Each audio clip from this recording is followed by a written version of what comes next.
Anthology, তিনটে ছোট গল্প, সাহিত্যের তিনটে ছোট গল্প নিয়ে একটা সিনেমা হচ্ছে যার নাম ভূতপূর্ব। এবং সত্যি অ্যান্থোলজি খুব কম হয়, ছোট গল্প আমরা সবাই আগে যে কটা হয়েছে সব কটাই মানুষের খুব ভালো লেগেছে। তো কাকুলিদি আর অভিনব দুজনেই এটা প্রথম ওদের ছবি এবং ওরা একটা অ্যান্থোলজি ভেবেছে এই তিনটে গল্প নিয়ে করবে এবং করেছে। এবার দর্শকের ওপর আমরা ছেড়ে দেবো যে দর্শকদের কেমন লাগবে। সবে পোস্টার রিলিজ হয়েছে, এরপর ট্রেলার আসবে, সিনেমাও রিলিজ হচ্ছে জুন মাসে। তো সেই জুন মাসের অপেক্ষা এখন আর কি। হ্যাঁ, ডেফিনেটলি খুবই মানে ভূতের সিনেমা দেখতে খুবই ভালো লাগে আমার। এবং অনেক দিন ধরেই ভূতের কোনো ভালো সিনেমার স্ক্রিপ্ট আসছিল না, তো ফাইনালি এসছে যখন হ্যাঁ বলে দিয়েছি। দেখো, মনোজ সেনের শিকার আমরা মোটামুটি যারা সাহিত্য পড়ে এবং যারা এরকম ধরনের গল্প পড়ে তারা মোটামুটি তারা জানেন।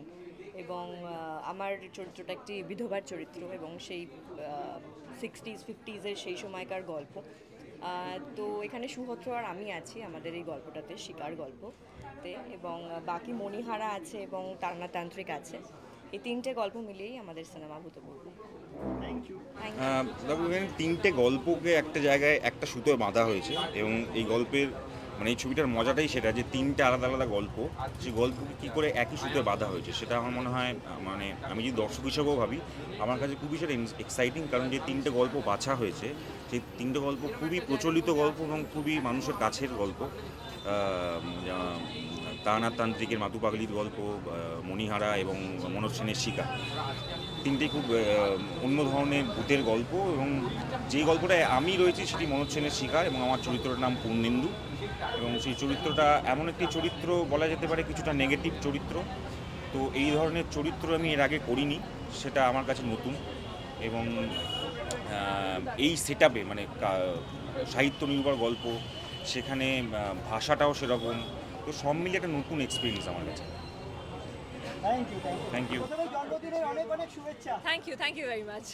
এটা কি কোইন্সিডেন্টালি হয়ে গেছে যে আজকেই একদম জন্মদিন, আজকেই পোস্টার লঞ্চ? হ্যাঁ, অদ্ভুত কোইন্সিডেন্স, কিন্তু মানে ভালো উপহার, খুব সুন্দর উপহার। আমরা পোস্টারটা দেখলাম, বেশ রহস্য রোমাঞ্চে ভরা। কি কি থাকলে ছোট করে শেয়ার করা যায়? দেখো, তিনটে বিখ্যাত গল্প এবং এই গল্পগুলো সবার জানা, বিভিন্ন মাধ্যমে হয়েছে, রেডিওতে হয়েছে, সিনেমায় হয়েছে। এবং গল্পের চরিত্রগুলো খুব খুব বিখ্যাত, খুব প্রচলিত। তো সেই দিক থেকে গল্পগুলো মানুষের জানা, কিন্তু কিভাবে ট্রিটমেন্টটা করা হয়েছে, কীরকম অভিনয় হয়েছে, এবং এখনকার মানে আমরা 2024-এ দাঁড়িয়ে শ্যুট করেছি, 24-এ 25-এ আসছে ছবিটা। এখনকার সময় শ্যুট করে এটার মধ্যে কতটা আমরা এই যখনকার গল্প তখনকার এলিমেন্টগুলো রাখতে পেরেছি, এটা আমাদের গোটা টিমের কাছে একটা চ্যালেঞ্জ ছিল। কারণ এটা তো পিরিয়ড ফিল্ম, এবং পিরিয়ড ফিল্মের মধ্যে মানে অভিনয় থেকে শুরু করে তার লুক, তার কস্টিউম, তার সেট ডিজাইন, মিউজিক, সমস্ত কিছুটাই খুব গুরুত্বপূর্ণ, খুব ম্যাটার করে ওভারঅল মানুষের হলে কীরকম লাগবে সেটার সেই এফেক্টটাতে। তো আমার মনে হয় গোটা টিম ভীষণ ভালো কাজ করেছে, ভীষণ খেটে করেছে, এবং সেটা যখন দর্শকের কাছে পৌঁছবে আমাদের আশা দর্শকদেরও সেটা ভালো লাগবে। হ্যাঁ, খুব ভালো অভিজ্ঞতা, এবং খুব কম কাজ হয় এরকম যে খুব আমরা হয়তো খুব হেক্টিক শ্যুট করেছি, কিন্তু কাজের শেষে একটা মনে একটা খুব পরিতৃপ্তি আছে, একটা আরাম আছে। তো সেই এবং একটা অ্যাক্টরকে যতটা কমফর্ট দেওয়া প্রয়োজন সেইটা কিন্তু একদম সেটা সম্বন্ধে আমাদের ডিরেক্টর ডুও ভীষণ অবহিত ছিলেন। বা অনেক সময় হয় না, আমরা শ্যুট করতে গেছি হয়তো পুরনো রাজবাড়ি, সেখানে হয়তো ওয়াশরুম সংক্রান্ত সমস্যা, বা সেখানে হয়তো তুমি মেকআপ ভ্যান নিয়ে যেতে পারবে না। তো এই বেসিক দিকগুলোকে তারা এতই খেয়াল রেখেছিলেন যে আমার মনে হয় যে আমরা আমাদের কিছু নিয়ে ভাবতে হয়নি। আমরা সেটে গেছি এবং যেহেতু আমরা কীরকম চরিত্র কী সমস্ত কিছু নিয়ে আমাদের আলোচনা করা হয়ে গেছিলো আগে, সুতরাং সেটে গেছি, আমরা কস্টিউম পরেছি, রেডি হয়েছি, এবং আমরা ফ্লোরে রিহার্স করে শ্যুট করতে চলে গেছি। আমার মনে হয় এই গোটা প্রসেসটা ভীষণ স্মুথ ছিল। আমাদের এন্ডে, আমরা যে এন্ডে দাঁড়িয়েছিলাম, আমাদের কাছে এই প্রসেসটা ভীষণ স্মুথ ছিল। এখানে কোথাও কোনো হিকাপ, কোনো মানে নুড়ি পাথর আমাদের সামনে ছিল না, যেটা একটা মানে অভিনেতা হিসেবে আমাদের কাজটাকে আরও সহজ করে দিয়েছে। হ্যাঁ, একটা তো বিষয় আছে, কারণ আমি মানে ভয়ের ভূতের ছবি কোনোদিনও করিনি, মানে যাকে দেখে ভয় লাগে। বল্লভপুর করেছি, কিন্তু সেটা একটা মিষ্টি ভূতের গল্প, কিন্তু এটা ভালো, মানে এটা ভূতের একটা চলছে তো, হরর ফিল্ম বা হরর সিরিজের একটা সময় চলছে, যেটা খুব মানুষ দেখছে। তো সেরকম একটা সময় দাঁড়িয়ে আমাদের বাংলা সাহিত্যর তো ভাণ্ডারের শেষ নেই, সেখানে সব রকমই আছে, সেরকম ভূতও আছে। সেইখান থেকে 3টে গল্পকে বেছে নিয়ে করা, সেটা সেটা আমার মনে হয় একটু সাহসও লাগে, এবং সেটা করার জন্য একটা বেসিক একটা ক্রিয়েটিভ একটা মাইন্ড লাগে। আর সেটা কাকলিদি অভিনব দুজনেরই ছিল, এবং ওরা খুবই ভালোভাবে আমাদেরকে হ্যান্ডেল করেছে, একটা গোটা ইউনিট হ্যান্ডেল করেছে, গোটা ইউনিটটা আমাদেরকে খুব কাছের করে নিয়েছিল।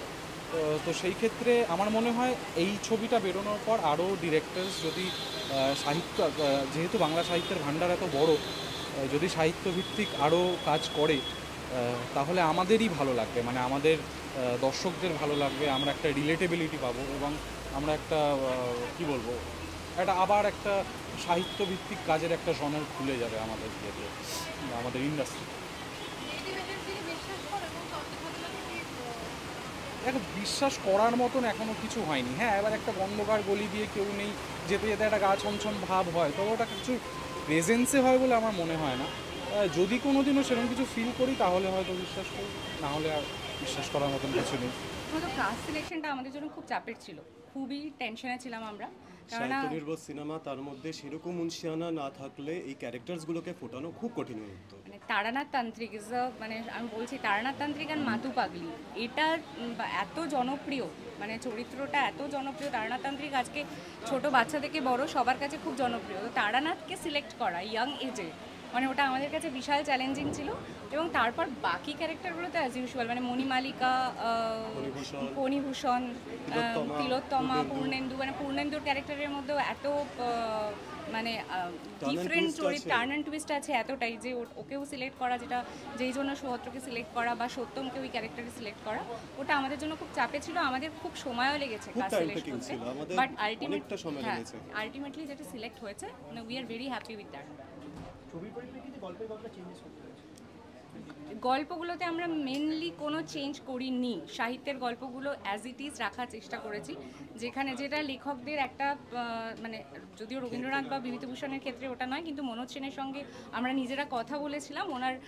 ওনার বোধহয় অন্য গল্পে কাজ হয়েছিল, ওনার একটা দুঃখ রয়ে গেছে যে গল্পটা বড্ড পরিবর্তন করা হয়েছে, রাইট। তো আমরা সেটা করিনি, আমরা চেষ্টা করেছি আরেকটু এনহ্যান্স করার কিছু, কিন্তু পরিবর্তন কিছু গল্পের কোনো পরিবর্তন আমরা করিনি, সেটা একই রকম রাখার ম্যাক্সিমামটা আমরা একই রকম করেছি।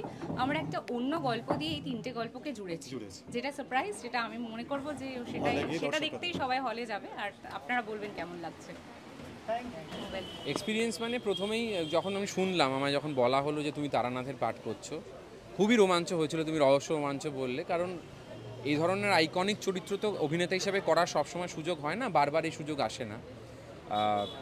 সাহিত্যপ্রেমী হিসেবে আগে অনেকবারই যখন পড়েছি তারানাথের চরিত্র বা তারানাথের গল্প, তখন মনে হয়েছে কোনোদিন এই ধরনের চরিত্র করতে পারলে ভালো হয়। কারণ একদম আমরা সচরাচর টেলিভিশনে বা সিনেমায় যে ধরনের চরিত্র অভিনয় করে থাকি তার থেকে কমপ্লিটলি আলাদা, প্রান্তিক একটি চরিত্র। তো প্রান্তিক চরিত্র করতে যেরকম সুবিধা আছে অনেকগুলো, অনেক কিছু করা যায়, আবার অসুবিধা হচ্ছে যে আইকনিক চরিত্রকে একরকমভাবে দেখতে মানুষ অভ্যস্ত, তো সেটা কতটা জাস্টিফাইড হবে, আমি কিভাবে করব, সেই একটা ভয় ছিল। স্ক্রিপ্টটা খুব সুন্দর ছিল, 3টে গল্পকে খুব সুন্দরভাবে কানেক্ট করা হয়েছিল। তার ফলে যখন সেটে গেছি, একটা যে বেসিক প্রিপারেশন নিয়ে গেছিলাম, তারপরে সবটা মিলে গেছে। এবং আমার অ্যাক্টর রূপাঞ্জনাদির সাথে খুব ভালো সিঙ্ক হয়েছিল। আমার সত্যম এবং সুহত্র ওদের সাথে আমাদের যে ইনিশিয়াল পার্টটা ছিল, মানে গল্পটা যেখান থেকে শুরু হচ্ছে এবং যেখানে শেষ হচ্ছে, সেটা ছিল তারানাথের বাড়ি। তো সেখানেও আমাদের 3জনের মধ্যে একটা, যেহেতু আমরা প্রায় একই জেনারেশনের অভিনেতা, তো ওইটা খুব ইন্টারেস্টিং হয়েছিল। 3জনের কে কীভাবে অ্যাপ্রোচ করছে অভিনয়কে, সে নিয়ে কথা খুব ভালো লেগেছিল।